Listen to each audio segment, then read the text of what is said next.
امشب در 24 از سرگیری تنش میان تهران و واشنگتن همزمان با تعویق مذاکرات. مارکو روبیو میگه اگر برنامه هسته ایران صلح‌آمیزه، اورانیوم غنی شده رو وارد کنه. تهران هم هشدار داده با فشار و تحریم از مواضعش کوتاه نمیاد. گزارش رویترز از غافلگیری نتانیاهو از شروع مذاکره دولت ترامپ با تهران. رهبر اپوزیسیون دولت اسرائیل میگه این کشور باید به دنبال صفر کردن برنامه هسته ایران باشه. و حمله اسرائیل به نزدیکی کاخ ریاست جمهوری سوریه بعد از افزایش درگیری‌های فرقه‌ای در این کشور. نخست وزیر اسرائیل میگه این حمله هشداری تازه به دمشق بود. از استودیوی ایران اینترنشنال این 24 است با فرداد فرهزاد. بینندگان ایران اینترنشنال در ایران و سراسر جهان سلام و وقت بخیر. در شرایطی که مذاکرات هسته ایران و آمریکا در آخرین ساعت به تعویق افتاده، وزیر خارجه آمریکا هشدار داده تهران باید فوراً غنیسازی اورانیوم و توسعه موشک‌های دوربردش رو متوقف کنه و به بازرسان بین‌المللی اجازه بازدید از همه مراکز حتی تأسیسات نظامی رو هم بده. مارکو روبیو به برنامه شان هنتی در فاکس نیوز گفته ادامه هر سطحی از غنیسازی میتونه طی چند هفته ایران رو به آستانه تولید سلاح هسته‌ای برسونه. در شرایطی که تنش‌ها بالا گرفته، ترامپ هم یک بار دیگه تهدید کرده که در صورت نرسیدن به توافق دست به اقدام نظامی میزنه. ایران فقط کافی اعلام کنه که دیگه قصد غنیسازی اورانیوم رو نداره. میخواد راکتور داشته باشه چون به انرژی هسته‌ای نیاز داره، اما اورانیوم غنی شده مورد نیاز رو وارد خواهد کرد. این یک فرصت استثنایی برای ایرانه. اگه ازش استفاده کنه، بهترین فرصتیه که در اختیارش قرار گرفته. اگه ایران به دنبال برنامه صلح‌آمیز هسته‌ای هست، پس نباید از حضور بازرسان از جمله بازرسان آمریکایی هراس داشته باشه. در همین حال در تهران وزارت خارجه ایران در بیانیه اعلام کرده جمهوری اسلامی آماده ادامه گفتگوهاست، اما تهدید و فشار با هدف ضربه زدن به منافع ملی و تضییع حقوق ایرانیان رو بر نمیتابه.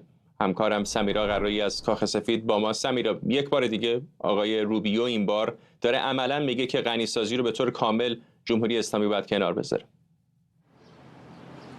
نه فقط اون رو فرداد، چون پیشتر این رو تکرار کرده بود، اما راجع به بحث موشک‌های دوربرد جمهوری اسلامی، یعنی اون نبایدهایی که آقای روبیو الان روش اصرار داره بیشتر شده از گذشته.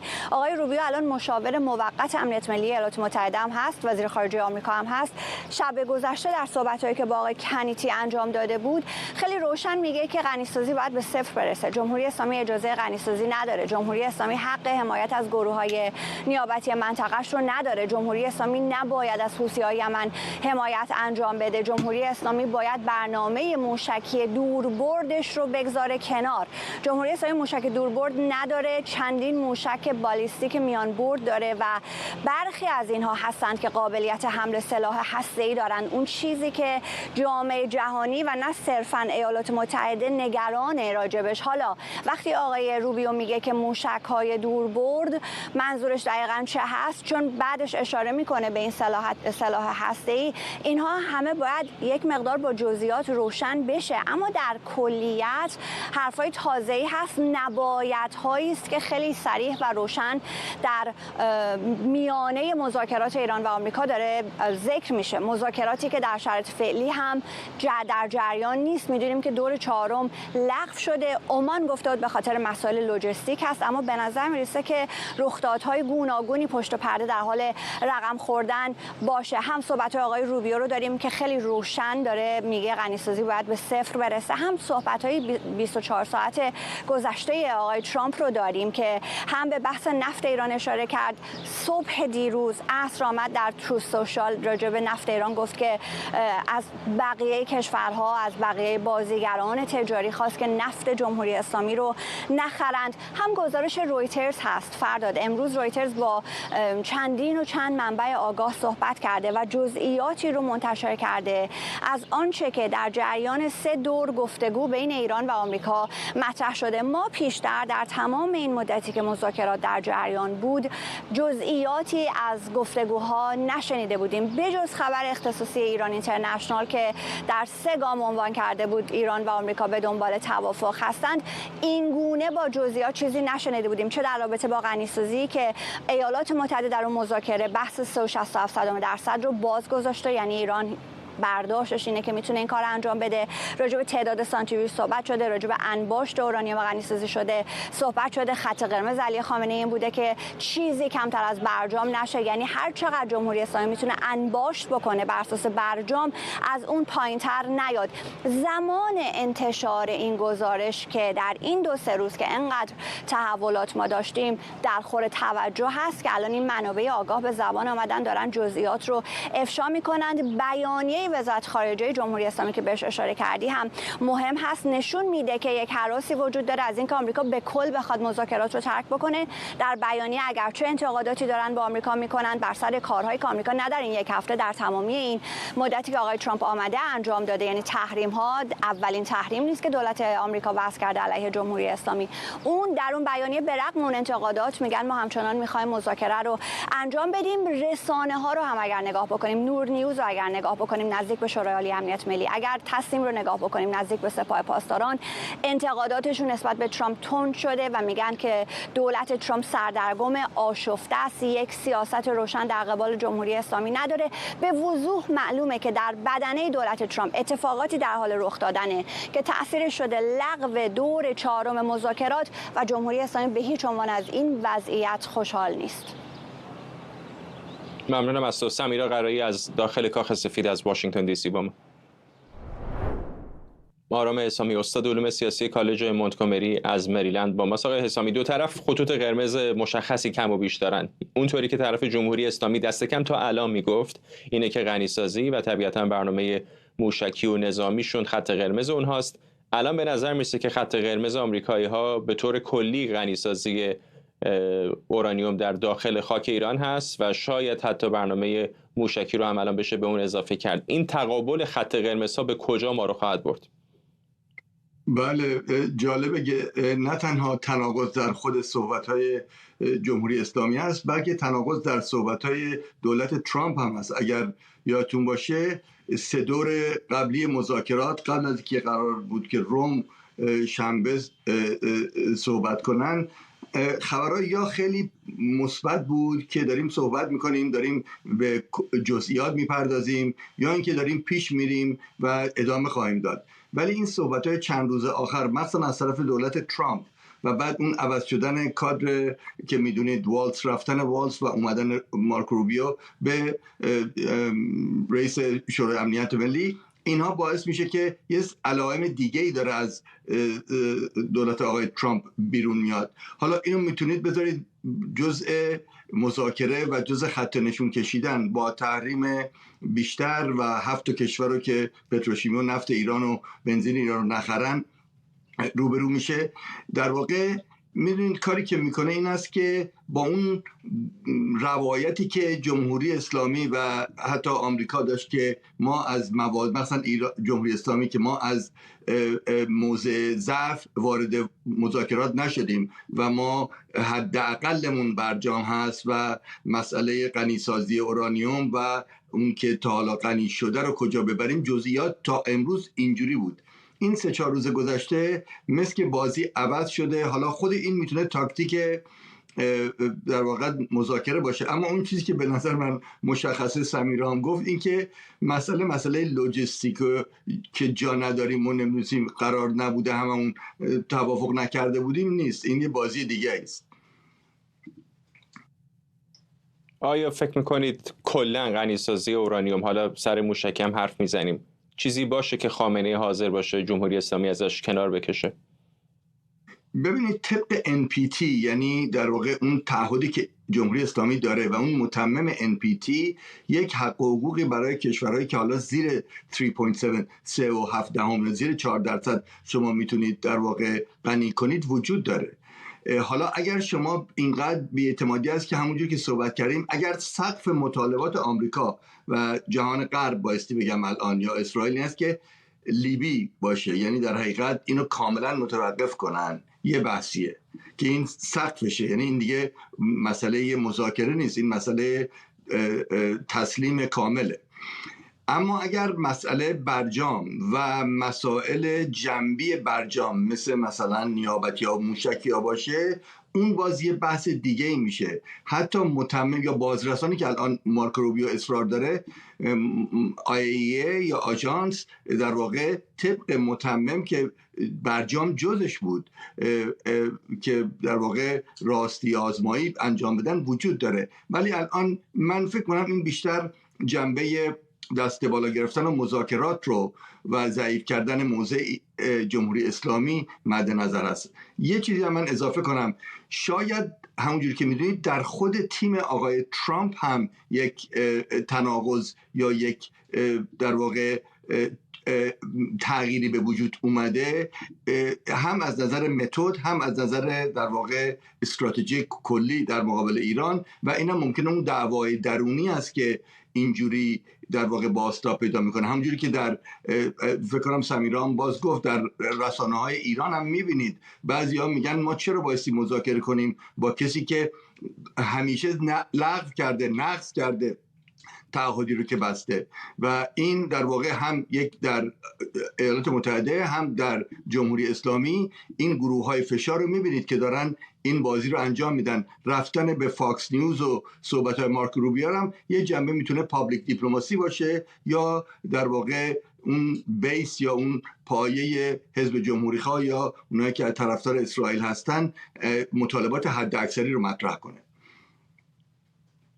حالا بحث هسته‌ای کلاً مکانیزم‌های بین‌المللی شناخته شده زیادی داره، اما نظارت روی برنامه نظامی یک کشور چقدر واقعاً معنا خواهد داشت؟ چه مکانیزمی وجود داره؟ چطور اصلا جمهوری اسلامی حتی اگر بخواد بپذیره میتونه این رو حذف بکنه؟ چون این چیزی که اونها میخوان تقریباً شبیه تسلیم کامل هست.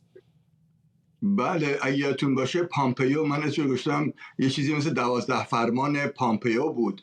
خب هیچ کشوری تعهد و تن به این نمیده. یعنی در حقیقت شما دارید از موضع کاملا بالا و از موضع، یعنی یک جوری دارید وانمود میکنید یک جنگی شده، در این جنگ یک کشور شکست خورده، حالا ما میتونیم تحمیل کنیم هر آنچه که میخوایم بر اون کشور. خب این اسمش مذاکره نیست، اسمش یه چیز دیگه است. ممنونم از شما. آرام اسامی، استاد علوم سیاسی کالج مونتگومری از مریلند با ما. شورای سردبیری روزنامه واشنگتن پست در مقاله‌ای درباره لزوم مذاکره با ایران به جای تهدید پرداخته و نوشته دستیابی به توافقی بهتر از توافق برجام توسط دولت ترامپ بسیار ضروریه. واشنگتن پست نوشته برجام برنامه هسته ایران رو محدود کرد، اما نقایصی مثل عدم توجه به موشک‌ها و گروه‌های نیابتی داشت. در همین حال اما نیویورک پست خطاب به رئیس جمهوری آمریکا نوشته که یک توافق بد با تهران بدتر از توافق نکردنه. این روزنامه نوشته هر روز تأخیر در توقف تهران جمهوری اسلامی رو یک گام به نقطه گریز نزدیکتر میکنه. آرش علایی از کنگره به ما پیوسته. آرش، فقط هم این مقاله نیویورک پست نیست دیگه، الان کلی اندیشکده و گروه‌های مختلف هستن. دیدم در شبکه‌های اجتماعی هم خودت اندازه‌ای به اونها پرداختی که در خود داخل حزب جمهوری خواه دارن فشار میارن که یک توافق بد چقدر میتونه به ضرر آمریکا و متحدانش باشه. فرداد، جالبش این است که الان این دو نشریه که شما اسم بردی تقریبا در تمام موارد دیگر، چه از سیاست خارجی چه از سیاست داخلی آمریکا، وقتی نیویورک پست و واشنگتن پست رو شما نگاه میکنید 180 درجه همیشه با هم متفاوتند. یعنی نیویورک پست یک رسانه است که 100 خورده سال است به جمهوری خواهان نزدیک است، جمهوری خواهان سنتی، بدنه اصلی جمهوری خواهان، نیوکان ها، و واشنگتن پست کاملا اونوری چپگراست، نزدیکتر به چپگراهای دموکرات هست. اما وقتی دوتاشون رو میذاری کنار هم تقریبا مقاله هاشون شبیه هم هست. هر دوتا الان دارن یک چیز رو میگن. جمهوری اسلامی به نظر میاد این مسئله اتمیش انقدر قامز هست برای هر دو حزب که میبینیم بخشای دست راستی و دست چپی هر دو حزب دارن تقریبا یک چیز میگویند. مقاله نیویورک پست یک مقاله است که خیلی انتقادی است و تا حدی هم تاخته است با آقای ترامپ، به نوعی به خاطری که از نوع لغت‌هایی که استفاده کردن. چون آقای ترامپ از بعضی از مقایسه ها اصلا خوشش نمیآید. مثلا اینکه آقای ترامپ رو با پرزیدنت اوباما مقایسه کنید، همه میدونن که آقای ترامپ خوشش نمیآید. نیویورک پست این کارو کرده است، گفته است توافقی که ترامپ دنبالش است شبیه توافق اوباماست، نگفته است برجام، نگفته است JCPOA. پشت سر هم نیویورک پست میگوید توافق اوباما. این داستان و خودش تحریک کردن آقای ترامپ از این طریق که میخواهند بگویند که خب شما از این توافقی خارج شدی که الان میخوای وارد بشید، تقریبا به نوعی از همون توافق. نیویورک پست میگوید با یکی دو تفاوت کوچک ممکن است که این توافق جدیدی که آقای ترامپ به دنبالش هست بخواهد با برجام متفاوت باشد. و در ضمن باز هم راجع به استیو ویتکاف صحبت کرده است که اینکه خیلی ایشون در این زمینه سابقه ای ندارد، سواد خیلی عمیقی ندارد در مورد مسائل منطقه و مسائلی مثل کنترل سلاح‌های هسته‌ای و سلاح‌های کشتار جمعی. و در نهایت مقاله واشنگتن پست هم میگوید که آقای ترامپ بهتر است، برای آمریکا بهتر خواهد بود اگر بتواند ترامپ به توافق محکم‌تری نسبت به برجام برسد. در واشنگتن پست میگوید جمهوری اسلامی در دوره اول ترامپ هر جا که زبان زور شنید پا عقب کشید، با اینکه تهدیدات آخرالزمانی مطرح میکرد. اما واقعیت این است که اگر به جمهوری اسلامی فشار نیاورید احتمالاً هیچ وقت دست از کمک به نیروهای نیابتی و برنامه هسته‌ای خودشون بر نخواهند داشت. ممنونم از تو. آرش علایی در کنگره آمریکا از واشنگتن دی سی. بهنام طالبلو مدیر ارشد برنامه ایران در بنیاد دفاع از دموکراسی هم از واشنگتن به ما پیوسته. آقای طالبلو، خود نهاد شما FTD هم درگیری داره عملا لفظی با بسیاری از نزدیکان آقای ترامپ. الان این شکافی که به وجود آمده در واشنگتن دی سی بین اونهایی که میگن باید فشار حداکثری روی ایران بیشتر باشه، برنامه غنیسازی ایران رو به طور کامل باید متوقف بکنن، حتی برنامه موشکی و گروه‌های نیابتی رو هم باید مد نظر قرار بدن، که تا اندازه حتی در گفته‌های وزیر خارجه آمریکا هم در مصاحبهش با فاکس نیوز میشد شنید.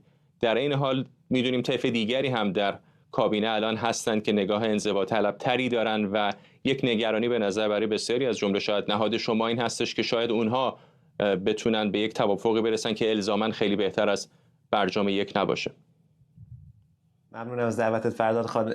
اگه یه لحظه اجازه هست، فکر کنم یکی از میهمانهای سابقت گفته بود شنید مثلا نمونه‌ای در تاریخ نیست واسه آنچنان اشراف اطلاعاتی درباره مثلا یه سری سلاح‌های کشور ثالث. خب در اوج جنگ سرد بین ریگان و گورباچوف قرارداد INF رو داشتیم که اصلا یک سری موشک‌های میان برد و به اصطلاح اینترمدییت رنج رو از هر دو طرف اصلا بین بردن و بعد از شکست جنگ 91 عراق آمریکا تونست نصف برد قرارداد میسل تکنولوژی کنترل رژیم و یعنی اون مخفف معروف MTCR رو که برد موشک‌ها 300 کیلومتری، آمریکا تونست برد 150 کیلومتری رو اعمال کنه واسه عراق واسه بیش از یک دهه. برای همین مهم ما یک مرور درست بر اساس این تاریخ بکنیم و بریم سر سراغ سوال اصلیتون. بله، شکی نیست که مخصوصا در جناح راست آمریکا، نه فقط در کابینه دونالد ترامپ ولی در افکار عمومی،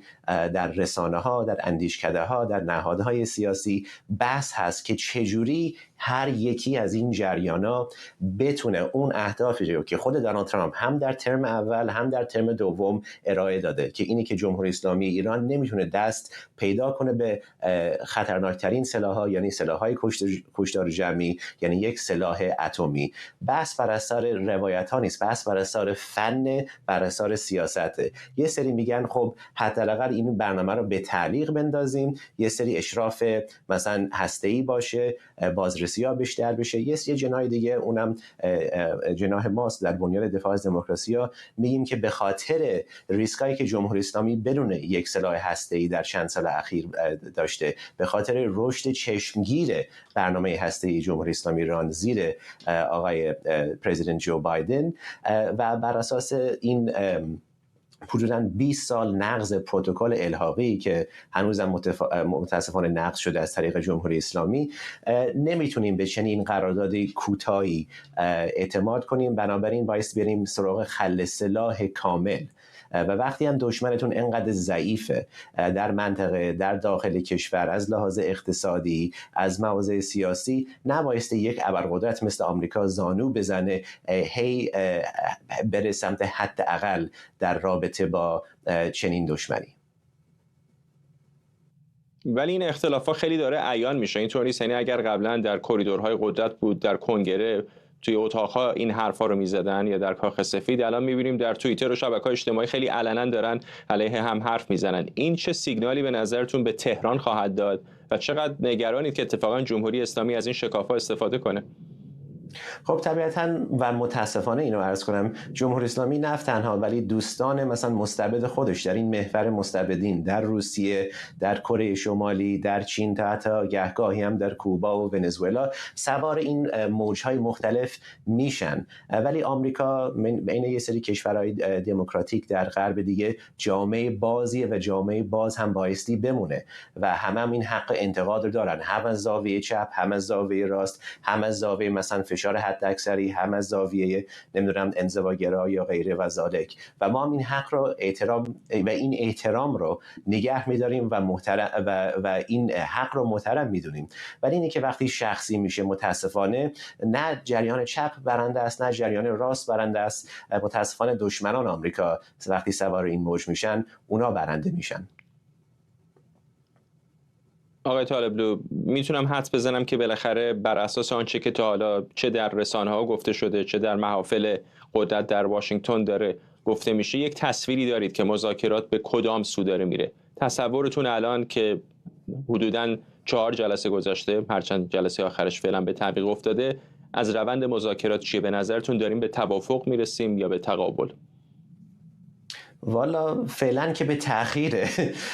ببینید من از اولم گفتم وقتی دونالد ترامپ اومده بود تو ترم دوم دوباره تو کاخ سفید، گفتم تمام گزینه‌ها واقعا روی میزه. سرمایه کرده بود روی دیپلماسی، سرمایه گذاری کرده بود توی بازدارندگی نظامی، سرمایه گذاری کرده بود روی فشار حداکثری، مخصوصا تحریم‌های نفتی و پتروشیمی که الان می‌بینیم به طور چشمگیری واقعا داره این تحریم‌ها اعمال میشه. و همونطور برخلاف تیتر وطن امروز چند روز پیش که نوشته بود که توپ در میدون آمریکاست، اتفاقا توپ در میدون ایرانه. جمهوری اسلامیه که بایستی عکس العمل نشون بده.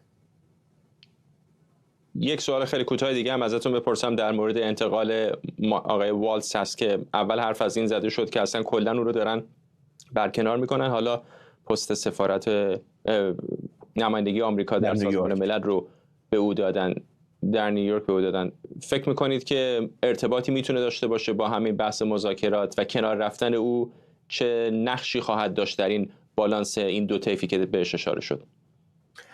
خب ببینیم، شکی نیست که مذاکره کننده اصلی خود کاخ سفیده و خود تیم آقای استیو ویتکاف. ولی اگه ما نگاه کنیم بین خبرهای ایران و آمریکا، خب یه سری چیزا هم در نیویورک قرار بیفته. مثلا اون فعال شدن مکانیزم ماشه که دست اتحادیه اروپا هست، شاید مثلا تمرکز از واشنگتن به نیویورک بیفته. اون یه دلیلی که مثلا ما نگاه کنیم به نیویورک. یه دلیل دیگه اینه که خب اگر به نظر من متاسفانه یه سری تماس‌های پنهان از طریق مثلا دفتر حفاظت منافع ایران در نیویورک با آقایون که در سر کار هستن صورت بگیره، خب اونم اولویت نیویورک رو دوباره بالا میبره. ولی من چنین چیزی رو فعلا بعید میدونم. ممنونم از شما. بهنام طالبلو، مدیر ارشد برنامه ایران در بنیاد دفاع از دموکراسی از واشنگتن. مرسی. سازمان همبستگی جمهوری‌خواهان ایران حجاد در بیانیه گفته جمهوری اسلامی در تعمیق بحران مشروعیت قرار گرفته و این سازمان در برابر پروژه بازتولید مشروعیت رژیم می‌ایسته. در بیانیه این سازمان آمده که موافقت خامنه‌ای با مذاکره نشانه بحران مشروعیت و ناتوانی حاکمیت و مقاومت فراگیر جامعه باعث شده جمهوری اسلامی در حال فروپاشی هژمونی رسمی و ساختارهای سیاسیش قرار بگیره. علی افشاری، تحلیلگر سیاسی و از اعضای سازمان همبستگی جمهوری‌خواهان ایران از واشنگتن به ما پیوسته. آقای افشاری، این بیانیه‌تون رو به صورت عملی چه می‌خواهید انجام بدید که به قول شما این مشروعیت دوباره رو جمهوری اسلامی به دست نیاره؟ چیزی که مهم هستش بحث تبیین روایت درست هست. از همه مهمتر مقابله با یأس پراکنی که از دو سو انجام شده. حالا اون بخشی که با شروع مذاکرات خب تاثیرش رو بیشتر دیدیم، یعنی گروه هایی که به گونه جلوه میدادن که دونالد ترامپ به دنبال این هستش که جمهوری اسلامی رو سرنگون کنه یا مداخله نظامی میکنه، با جمهوری اسلامی توافق نمیکنه، مذاکره نمیکنه و از این حرفها. و خب این امروز آثارش رو در بخش از جامعه ایران داره که به غلط روی مداخله خارجی نظامی حساب کرده، و چه از زاویه امکان پذیری و چه از زاویه ایجابی و اصولی.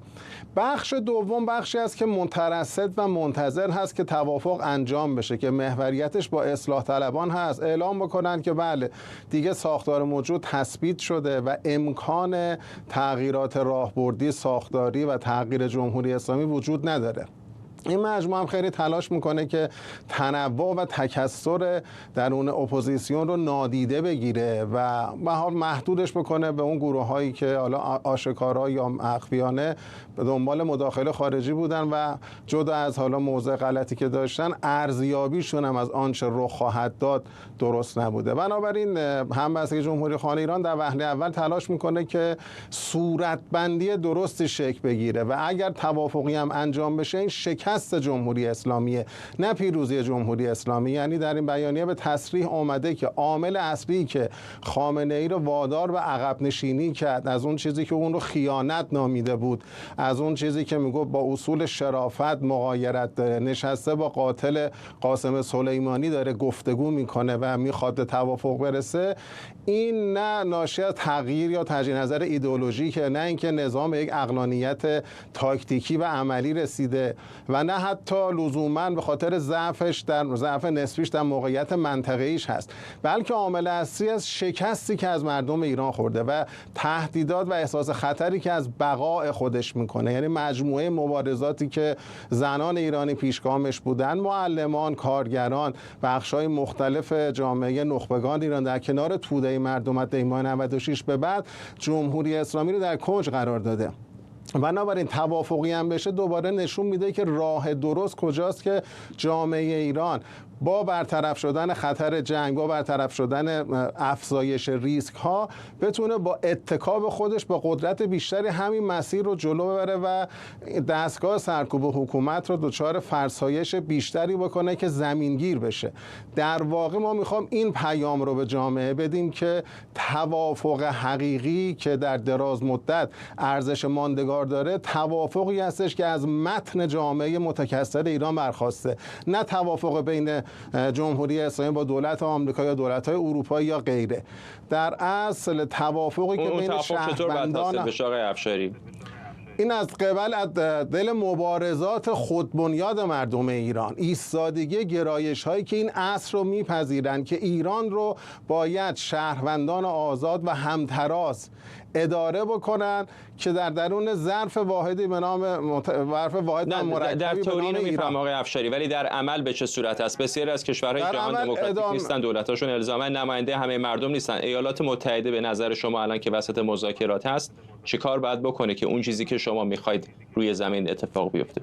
ببینید، مسئله ایالات متحده آمریکا به دنبال مسائل امنیتی و ژئوپلیتیک خودش هست. من انتظاری ندارم که دولت آمریکا الان مسائل مردم ایران رو بکنه دغدغه اصلی خودش. آقای روبیو به صراحت گفته و ما در دنیا رئال پالیتیک زندگی میکنیم، دنیای تصورات خودمون، و به صراحت گفته که ما اول منافع آمریکا برامون اولویت هست. اونا در حول مسائل امنیتیشون دارن میرن دوباره با جمهوری اسلامی بتونن به توافق برسن یا ندارن مذاکراتی رو انجام میدن. اما تجربه زیستم نشون داده که اگر فضا به سمت همین تداوم تشدید تنش بره و تحریم‌های سنگین و بعد بخواد بکشه به گسترش برخوردهای نظامی، این جامعه ایران رو ضعیف‌تر میکنه و حتی ممکنه در شرایطی هم اگر حکومت حتی از این طریق بخواد سقوط بکنه یک زمین سوخته ایجاد بشه. ما عراق بعد جنگ اول خلیج فارس جلو چشم ماست. بنابراین ادامه مبارزات این مسئله ممکنه مسئله روانیه. اگر قرار باشه که این توافقی که در از عقب نشینی حکومت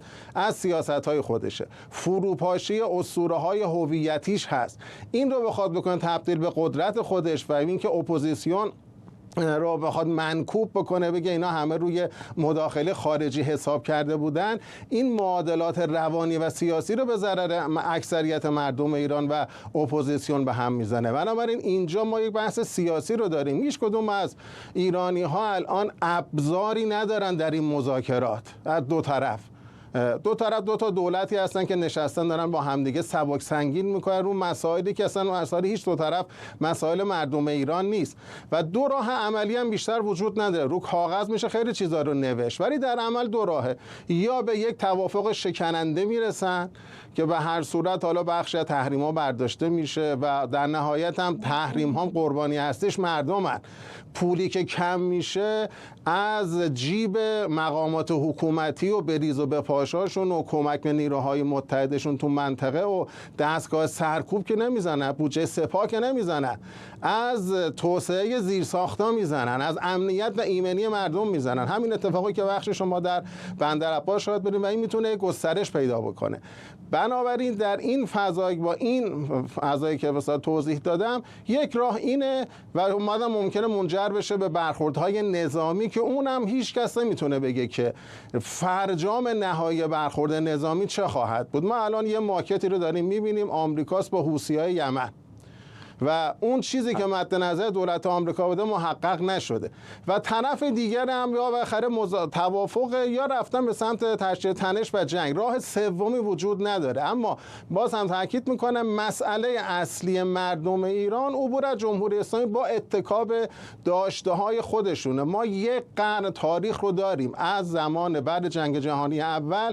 هیچ وقت هیچ کدوم از دولت‌های خارجی، چه غربیش چه شرقیش، چه حالا آن چیزی که خودشون کمونیست میدونستن، چه اونهایی که خودشون رو لیبرال معرفی میکردن، اینها نیومدن دردی و مشکلی را مردم ایران حل کنن. ممنونم از شما. علی افشاری، تحلیلگر سیاسی و از اعضای سازمان همبستگی جمهوری خواهان ایران از واشنگتن. رویترز میگه ترامپ ماه پیش با اعلام تصمیمش در مورد آغاز فوری مذاکرات با تهران، نتانیاهو رو در کاخ سفید غافلگیر کرد. در این گزارش به نقل از 4 منبع مطلع آمده که تغییر جهت کاخ سفید برای مذاکره با تهران در ماه آوریل برای بنیامین نتانیاهو در جریان سفرش به واشنگتن شوکه کننده بود. بنابراین گزارش نخست وزیر اسرائیل فقط 24 ساعت پیش از کنفرانس خبری مشترک با ترامپ با خبر شد که مذاکره واشنگتن با تهران چند روز دیگه شروع میشه. رویترز همینطور به نقل از یک مقام ارشد امنیتی جمهوری اسلامی گفته تهران عمیقاً نگران حمله احتمالی اسرائیل که میتونه با وجود توافق یا بدون اون انجام بشه. خبرنگارمون اردوان روزبه از واشنگتن دی سی با ماست. اردوان، باوری سخت شکافی تا این اندازه بین دو متحد اینقدر استراتژیک؟ خب واقعیت اینه که آقای نتانیاهو خویشتن‌داری کرد. درست در وقتی که یک بار پس از تبریک گفتن به جو بایدن مورد انتقاد ترامپ قرار گرفت، ترجیح داد که هیچ وقت در این فرایند دیگه قرار نگیره. پس از حضور در واشنگتن که حالا رسانه‌های آمریکایی تاکید می‌کنن که فقط 24 ساعت قبل مطلع شده بود که ترامپ برنامه سریع مذاکره رو پیش رو داره، باز هم خویشتن‌داری کرد به دلیل اینکه به این باور بود که برای ادامه مسیر به بودن ترامپ احتیاج داره. اما وضعیت به اون گونه‌ای که پیش بینی میشد نرفت جلو. ما میدونیم که آمریکایی‌ها به رغم 3 دور مذاکره و حالا بلا تکلیفی در دور 4م عملاً در سمت خود آمریکا در واقع جبهه‌ای که آمریکایی‌ها درش در مذاکرات شرکت میکنن تفاوت‌های گسترده‌ای وجود داره. آقای روبیو وزیر خارجه ایالات متحده آمریکا تاکید میکنه که الان مسئله فقط مسئله غنیسازی 3.67% نیست. الان مسئله فعالیت‌های ناامن‌کننده جمهوری اسلامی در تولید موشک‌ها، در تهیه و تجهیز سوخت‌های جامد برای دوربرد، موشک‌های دوربرد، برای ساخت غنیسازی اورانیوم 60 تا 70% و خیلی چیزهای دیگه مسئله است که اینا باید مطرح بشه. و از طرفی حالا آقای نتانیاهو هستش که در این جبهه باور داره که بهترین اتفاق شکست مذاکرات هستش. چرا که حتی رهبر مخالفان آقای نتانیاهو یائیر لاپید هم تاکید کرده شروط اصلی رو ما باید در حین مذاکره مطرح کنیم، نه بعد از اون. به دلیل اینکه جمهوری اسلامی اگر بتونه 3.67% بسازه، یعنی میتونه 60% و 70% بسازه و پنجره‌ای که برای اسرائیل بعد از زدن سوریه، لبنان، حزب الله، غزه و دست جمهوری اسلامی رو کوتاه کردن از منطقه شده، بهترین پنجره است برای اینکه بیشترین توان رو به کار ببره تا همینجا پرونده هسته‌ای جمهوری اسلامی که یک خطر بالقوه همیشگی برای اسرائیل هست رو تمام بکنه. ممنونم از تو. اردوان روزبه، خبرنگارمون در واشنگتن. منشه امیر، کارشناس امور خاورمیانه هم از اورشلیم به ما پیوسته. آقای امیر، میفهمم که آقای نتانیاهو شاید خیلی خرسند نباشه از مذاکره آمریکا با ایران و میفهمم که میتونه اختلافاتی هم وجود داشته باشه، اما چقدر خریدار این گزارش رویترز هستید که او فقط 24 ساعت قبل متوجه شده بود که آقای ترامپ به زودی با ایران مذاکره خواهد کرد؟ من این رو کاملا قبول دارم، گزارش رویتر رو، ولی مجموعه ارزیابی هایی که در 24 ساعت اخیر درباره رویدادها انتشار یافته با اونچه که من گزارش های جسته و گریخته که از ایران به دستم رسیده کاملا تفاوت داره. الان آنچه که در 48 ساعت اخیر رخ داده کاملا مورد رضایت دولت اسرائیل و این تصور رو در داخل حکومت اسلامی ایران ایجاد کرده که در واقع به دام افتادن و صلاح نبود که وارد مذاکره بشن. یک بحث‌های در داخل سپاه پاسداران بوده و تماس‌های با علی خامنه‌ای گرفته شده که قرار نبود است که مسائل موشکی و نیابتی هم مطرح بشه. قرار نبوده است که آقای روبیو بیاید و بگوید که اصلا ما نخواهیم گذاشت که شما اورانیوم رو در خاک خودتون غنی بکنید. ما با توافق قبلیمون با دولت آقای ترامپ این بوده است که فقط در مورد غنیسازی صحبت کنیم و یک چیزی مثل برجام پیشین رو کم و بیش ارائه بدیم، ولی اونها سر ما کلاه گذاشتن و الان میگویند که هم مسائل موشکی و هم مسائل نیابتی رو ما میخواهیم مطرح بکنیم. یک مسئله دیگری که مورد بحث شدید فرماندهان سپاه پاسداران و بیت رهبری قرار گرفت این بود که این شرافتمندانه نیست، عاقلانه نیست، هوشیارانه نیست که ما الان 3 دور مذاکره با اینها کردیم، در آستانه مذاکره 4م اولا میآیند و تحریم‌های شدیدتری رو بر ما تحمیل میکنن. درسته در گفتگوهای قبلی هم تحریم‌هایی بوده ولی به این شدت نبوده. بعد میآیند و علنا میگویند که ما نه فقط در مورد غنیسازی اجازه نمیدیم که حکومت ایران تأسیسات غنیسازی داشته باشه، بلکه نیابتی ها رو هم باید قطع بکنه و همچنین باید موشک‌هاش رو محدود بکنه و آقای ترامپ دوباره تهدید به جنگ میکنه. وزیر دفاع آمریکا میگوید، دوباره یادآوری میکنه که هر موشکی که حوثی‌ها شلیک میکنن ما این رو به حساب حکومت ایران میگذاریم. بنابراین ما یعنی بیت رهبری و سپاه پاسداران چرا باید به مذاکرات ادامه بدیم این بود که از دولت عمان درخواست میکنن که اعلام بکنه، بهانه بیاره و مذاکرات رو به تعویق بیاندازه. چرا دولت عمان و نه مستقیما حکومت اسلامی ایران؟ به خاطر اینکه هنوز صلاح نمیدونن که رو در برابر آقای ترامپ بیستن و بگوین که ما دیگه حاضر به ادامه مذاکرات نیستیم. اون موقع دیگه گزینه جنگ مطرح میشه. بنابراین دولت عمان رو واسطه قرار دادن که این کار رو انجام بده و این نارضایی و ناخشنودی در تمام ابعاد بیت رهبری و سپاه پاسداران وجود داره و به دنبال یک راه حلی میگردن به اسرائیل و قاطعانه میتونم بگم که اسرائیل در 24 ساعت اخیر بسیار خوشحاله. در واقع تمام شرایط و انتظارات اسرائیل که از زبان آقای مارکو روبیو نه فقط وزیر خارجه بلکه مشاور امنیت ملی کاخ سفید هم بیان میشه. هم باید غنیسازی در ایران متوقف بشه. مفهومش این است که تمام تأسیسات اتمی در ایران باید برچیده بشه. این یکی.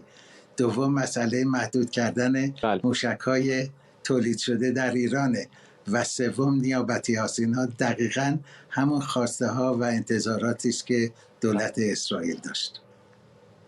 ممنونم از شما. منشه امیر، کارشناس امور خاورمیانه از اورشلیم. وزارت خارجه آلمان بعد از حمله اسرائیل به منطقه در نزدیکی کاخ ریاست جمهوری در دمشق گفته سوریه نباید به محل تنش‌های منطقه‌ای تبدیل بشه. بنیامین نتانیاهو نخست وزیر اسرائیل هدف این حملات رو پیامی به دولت سوریه و برای حفاظت از اعضای جامعه اقلیت دوروزی اعلام کرده. اسرائیل گفته نیروهاش در جنوب سوریه مستقر شدن و آماده ورود به روستاهای دوروزینشین در صورت حمله افراد مسلح به این مناطق هستند. در جریان درگیری‌های فرقه‌ای در سوریه که با تیراندازی میان افراد مسلح دوروزی و سنی آغاز شده، 10 نفر کشته و زخمی شدند.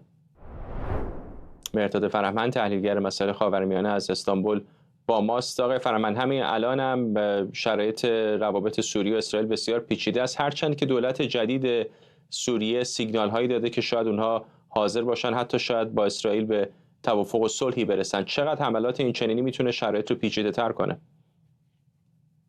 خب اینجا یک نکته جالبی که وجود داره تضارب میان سیاست آمریکا و اسرائیل در خصوص سوریه. 2 راه متفاوت رو در پیش گرفتند. اسرائیل در سوریه خواهان این نیستش که یک حکومت باثبات و مقتدری شکل بگیره، چرا اینکه احتمال داره که در آینده براش مزاحمت ایجاد بکنه. به هر حال کسانی که الان در دمشق روی کار آمدند با حماس هم فکرند، اسلامگرایانی هستند با ریشه افراطی و از سوی دیگه وصلند به ترکیه و قطر که اونها هم 2 حکومت اسلامگرا براشون حکومت میکنه که گرچه با اسرائیل حتی شاید رابطه خوبی هم داشته باشند، اما روی این رابطه نمیشه حساب کرد در بلند مدت و ممکنه که سوریه رو بکنند عرصه‌ای برای اینکه یک جنگ نیابتی میان اسرائیل و اونها باشه یا که عرصه زورآزمایی با اسرائیل بکننش. بنابراین اسرائیل که از شر ایران در سوریه راحت شده، حالا میخواد بیفته با کسان تازه، این بار مثلا با ترکیه، قطر، بخواد در اونجا در سوریه سرشاخ بشه. در نتیجه یک سیاستی که اسرائیل ترجیح میده در سوریه باشه این هستش که در اونجا حکومت مقتدر و باثبات و یک پارچه‌ای شکل نگیره، حتی المقدور سوریه بتونه تقسیم بشه و دوروزی‌ها در جنوب سوریه فرصتی هستند برای اسرائیل. از سوی خود اسرائیل جامعه دوروزی داره که رابطه خوبی با حکومت دارند، در ارتش حضور دارند و اونها میتونن پلی باشن برای ارتباط میان دوروزی‌های سوریه و از سوی دیگه حامی دوروزی‌ها باشه که دوروزی‌ها میدونیم طبیعتشون اینه که اون قوم خودشون، فرقه خودشون رو، امنیت اون رو ترجیح میدند به هر نوع، یعنی اولویت براشون اون امنیت فرقه خودشونه و در نتیجه اگر که اسرائیل حامی اونها باشه مشکلی با همکاری با اسرائیل نخواهند داشت. در نتیجه اسرائیل به این شکل میتونه یک منطقه حائلی هم در مقابل اسلامگرایان حاکم بر دمشق برای خودش ایجاد بکنه. خیلی کوتاه اگر بفرمایید، واقع بینانه چقدر فکر میکنید که ممکن است دولت جدید سوریه روابط عادی داشته باشه در یک مقطعی با اسرائیل؟ فکر میکنم دولت جدید با اسرائیل از در خصومت وارد نشه، حداقل وارد درگیری با اسرائیل نشه و اما در واقع نه اینکه اسرائیل به رسمیت بشناسه و نه اینکه رابطه خوبی هم باش برقرار کنه، همین یک حالت همسایگی بدون مزاحمت رو احتمالاً طی بکنه در آینده. ممنونم از شما. مهرداد فرهمند، تحلیلگر مسائل خاورمیانه از استانبول با ما. و ممنونم از شما که بیننده برنامه 24 امشب بودید. کمتر از 1 دقیقه به پایان برنامه داریم، شاید فرصت بدی نباشه تا تصاویری از نیویورک در بروکلین به شما نشون بدیم از شکوفه‌های گیلاس که جمعیت قابل توجهی رو به این منطقه کشانده. میدونید که معمولاً شکوفه‌های گیلاس در ژاپن خیلی دیده میشن، در واشنگتن دی سی پایتخت آمریکا هم از ژاپن اونها رو آوردن و منظره دیدنی داره معمولا در فصل بهار. الان در بروکلین هم خیلی ها به دل طبیعت زدن برای دیدن این شکوفه‌ها که معمولاً هم عمر کوتاهی دارن. برنامه رو با همین تصاویر به پایان میبریم.